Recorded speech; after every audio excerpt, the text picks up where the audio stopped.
ಚತುರಮುಲ ಮತ್ತು ಕಾಡಿನ ರಾಜ ಸಿಂಹನ ಕಥೆ. ಒಂದು ದಟ್ಟವಾದ ಕಾಡು. ಆ ಕಾಡಿನ ರಾಜ ಸಿಂಹ. ಈ ಕಾಡಿನಲ್ಲಿ ಅನೇಕ ಪ್ರಾಣಿಗಳು ವಾಸಿಸುತ್ತಿರ್ತವೆ. ಅದರಲ್ಲಿ ಒಂದು ಬುದ್ಧಿವಂತ ಮೊಲನು ಸಹ ಇರುತ್ತೆ. ಅದರ ಹೆಸರೇ ದೀರ್ಘಕರ್ಣ.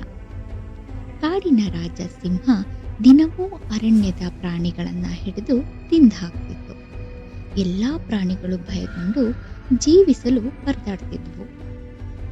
ಒಂದು ದಿನ ಅರಣ್ಯದ ಎಲ್ಲಾ ಪ್ರಾಣಿಗಳು ಸೇರಿಕೊಂಡು ಸಿಂಹನ ಬಳಿಗೆ ಹೋಗಿ ಕೇಳಿಕೊಂಡು, ಪ್ರಭು, ನೀವು ಪ್ರತಿದಿನ ನಮ್ಮನ್ನ ತಿನ್ನುತ್ತಾ ಹೋದ್ರೆ ನಾವು ಉಳಿಯುವುದೇ ಇಲ್ಲ. ಪ್ರತಿದಿನ ನಾವು ನಿಮಗಾಗಿ ಒಂದು ಪ್ರಾಣಿನ ಕಳಿಸ್ತೇವೆ. ದಯವಿಟ್ಟು ಬೇರೆ ಪ್ರಾಣಿಗಳನ್ನ ಹಿಡಿಬೇಡಿ ಅಂತ. ಕಾಡಿನ ರಾಜ ಸಿಂಹ ಇದಕ್ಕೆ ಒಪ್ಕೊಳ್ತು. ಪ್ರತಿದಿನ ಒಂದೊಂದು ಪ್ರಾಣಿನ ಸಿಂಹನಿಗಾಗಿ ಆಹಾರವಾಗಿ ಕಳಿಸ್ಕೊಡಲು ಪ್ರಾಣಿಗಳು ತೀರ್ಮಾನಿಸಿದ್ರು. ಹೀಗೆ ದಿನಗಳು ಕಳೀತಾ ಹೋದವು. ಈ ದಿನ ಸಿಂಹನ ಬಳಿಗೆ ಆಹಾರವಾಗಿ ಹೋಗ್ಬೇಕಾದಂತ ಸರದಿ ನಮ್ಮ ಬುದ್ಧಿವಂತ ಮೊಲ ದೀರ್ಘಕರ್ಣನ ಪಾಲಿಗೆ ಬಂತು. ಆದ್ರೆ ಅದು ಬಹಳ ಚತುರ ಅಲ್ವಾ. ಅದು ಒಂದು ಆಲೋಚನೆ ಮಾಡ್ತು. ಅದು ಸಿಂಹನ ಬಳಿಗೆ ತಲುಪೋದನ್ನ ಸ್ವಲ್ಪ ತಡ ಮಾಡ್ತು.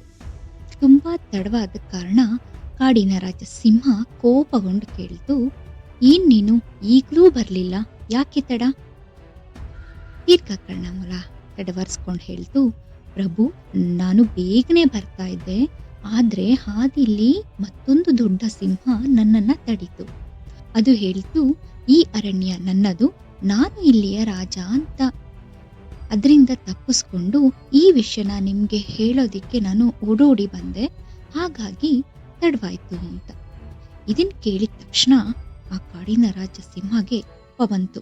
ಏನು, ಮತ್ತೊಂದು ಸಿಂಹನ? ನನ್ಗಿಂತ ದೊಡ್ಡ ಸಿಂಹನ? ಇಲ್ಲ, ಅದು ಸಾಧ್ಯನೇ ಇಲ್ಲ ಅಂತ ದೀರ್ಘಕರ್ಣ ಮೊಲ ನಗ್ತಾ ಹೇಳ್ತು. ನನ್ಗೂ ಸಹ ಹಾಗೆ ಅನ್ನಿಸ್ತು. ಆದ್ರೆ ಅದು ಒಂದು ಬಾವಿ ಒಳಗಡೆ ಇತ್ತು. ನೀವು ಸಹ ನೋಡ್ ಬನ್ನಿ ಅಂತ ಅದಕ್ಕೆ ಹೇಳ್ತು. ಸಿಂಹ ಸರಿ ಆಯ್ತು, ನೋಡೇ ಬಿಡೋಣ ಅಂತ ನಮ್ಮ ದೀರ್ಘಕರ್ಣನ ಹಿಂಬಾಲಿಸ್ತಾ ಬಾವಿಯ ಬಳಿಗೆ ಬಂತು. ದೀರ್ಘಕರ್ಣ ಸಿಂಹನನ್ನ ಬಾವಿ ಒಳಗಡೆ ನೋಡಲು ಪ್ರೇರೇಪಿಸಿತು. ಬಾವಿಯ ನೀರಿನಲ್ಲಿ ಸಿಂಹ ತನ್ನ ಪ್ರತಿಬಿಂಬವನ್ನ ನೋಡ್ತು. ನೋಡಿ ಅದು ಬೇಸರ ಮತ್ತು ಕೋಪದಿಂದ ಗರ್ಜನೆ ಮಾಡಿತು. ಅದರ ಪ್ರತಿಬಿಂಬನೂ ಕೂಡ ಅದನ್ನ ಎದುರಾಗಿ ಗರ್ಜಿಸಿದಂತೆ ತೋರಿಸ್ತು.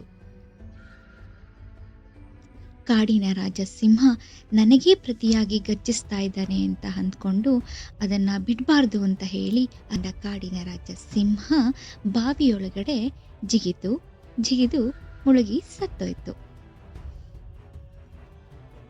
ಕಾಡಿನ ರಾಜ ಸಿಂಹ ಸತ್ತು ಹೋದ ಕೂಡಲೇ ನಮ್ಮ ದೀರ್ಘಕರ್ಣ ಸಂತೋಷದಿಂದ ಅರಣ್ಯದ ಕಡೆ ಓಡಿ ಹೋಯ್ತು. ಹೋಗಿ ಎಲ್ಲಾ ಪ್ರಾಣಿಗಳಿಗೂ ಈ ಸುದ್ದಿನ ತಿಳಿಸ್ತು.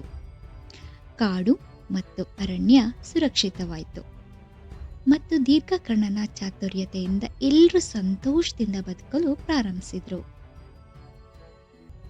ಇದರ ನೈತಿಕ ಪಾಠ ಏನು ಅಂತ ಅಂದ್ರೆ, ಬುದ್ಧಿ ಮತ್ತು ಶಕ್ತಿಯೊಂದಿಗೆ ಒಳ್ಳೆಯ ಯೋಚನೆ ಹೋದರೆ ದೊಡ್ಡ ಶತ್ರುವನ್ನೂ ಕೂಡ ಸೋಲಿಸಬಹುದು ಅಂತ. ಈ ಕತೆ ನಿಮ್ಗೆ ಇಷ್ಟ ಆಗಿದ್ರೆ ದಯವಿಟ್ಟು ನಮ್ಮ ಚಾನೆಲ್ನ ಸಬ್ಸ್ಕ್ರೈಬ್ ಮಾಡಿ, ಲೈಕ್ ಮಾಡಿ ಹಾಗೂ ಸಪೋರ್ಟ್ ಮಾಡಿ.